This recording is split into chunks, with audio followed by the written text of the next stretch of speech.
ವಿಶೇಷ ಅನುದಾನದಲ್ಲಿ ನಂಜನಗೂಡು ಬಾಲಕಿಯರ ಸರ್ಕಾರಿ ಪದವಿ ಪೂರ್ವ ಕಾಲೇಜು ಅಭಿವೃದ್ಧಿಪಡಿಸಲು ಅನುದಾನ ನೀಡಿದ್ದಾರೆ ಎಂದು ಶಾಸಕ ದರ್ಶನ್ ಧ್ರುವನಾರಾಯಣ್ ಹೇಳಿದರು. ಮಾದರಿ ಕಾಲೇಜು ಆಗಿ ನಿರ್ಮಾಣ ಮಾಡಲು ಶ್ರಮ ವಹಿಸಿದ್ದೇನೆ. ಕಾಲೇಜಿನ ಬೆಳವಣಿಗೆಗೆ ಹಲವಾರು ದಾನಿಗಳು ಕೊಡುಗೆ ಸಹಕಾರ ನೀಡಿದ್ದಾರೆ ಎಂದು ಶಾಸಕರು ಹೇಳಿದರು.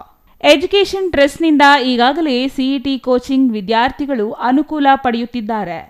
ವಿದ್ಯಾರ್ಥಿಗಳು ಸಾಕಷ್ಟು ಶೈಕ್ಷಣಿಕವಾಗಿ ಅಂಕ ಗಳಿಸಿದ್ದಾರೆ.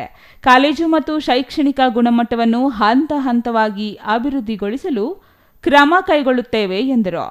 ಜೊತೆಗೆ ನಮ್ಮ ಕಾಲೇಜಿನಲ್ಲಿ ಈ ಹಿಂದೆ ಕೂಡ ಬಂದು ಇಲ್ಲಿ ಒಂದು ವಿಶೇಷವಾದಂಥ ಕಾರ್ಯಕ್ರಮ ನಮ್ಮ ಕನ್ನಡ ಎಜುಕೇಷನ್ ಟ್ರಸ್ಟ್ ವತಿಯಿಂದ ಇಲ್ಲಿ ಉಚಿತವಾದಂಥ ಸಿಇಟಿ ಮತ್ತು ನೀಟ್ ಕೋಚಿಂಗ್ ತರಬೇತಿಯನ್ನು ಕೂಡ ಇಲ್ಲಿ ಕೊಡ್ತಾ ಇದ್ದಾರೆ.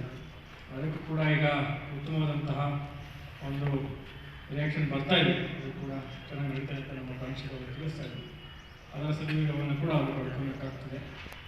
ಹಾಗೆ ಇನ್ನೂ ಹಲವಾರು ಕೆಲಸಗಳು ಇಲ್ಲಿ ಬಾಕಿ ಇದೆ. ಅವನ್ನು ಕೂಡ ಹಂತವಾಗಿ ನಾವು ಸರ್ಕಾರದಿಂದ ಅನುದಾನವನ್ನು ತಂದು ಅದನ್ನು ಕೂಡ ನಾವು ಅಭಿವೃದ್ಧಿಗೊಳಿಸಿಕೊಳ್ಳಲಿಕ್ಕೆ ಒಂದು ಪ್ರಾಮಾಣಿಕ ಪ್ರಯತ್ನವನ್ನು ನಾವು ಮಾಡ್ತೇವೆ.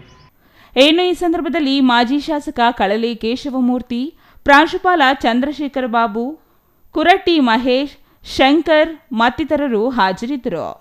Kumar, CTV news, Nanjangud.